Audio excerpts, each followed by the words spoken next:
在地人在地前来去西丽，2024年西丽大桥艺阵文化节将伫10月初5、初6要举行。头一天有剑西古镇、观众秀的舞阵、歌手的演唱等等精彩表演。暗时开幕式有摇花马上桥游行，第二天有600秒的烟花表演。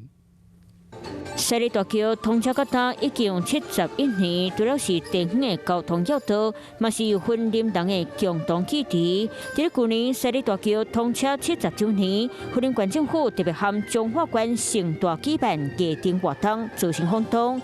今年官府嘛来扩大举办艺阵文化节活动。在大家的大力的支持之下，我们今年扩大了办理。除了真侪场精彩艺阵演出，伫咧5号暗时夜的开幕式，佮提花马。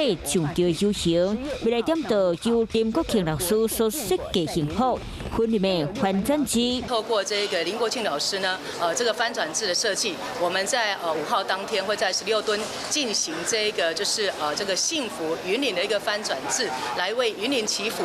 欢迎民众伫咧10月初5、初6共同参加2024西丽大桥艺阵文化节活动。Hello， 我是林明瑞。想要抢先掌握最及时的新闻资讯吗？赶快订阅、按赞、开启小铃铛，锁定我们华视新闻的 YouTube 频道。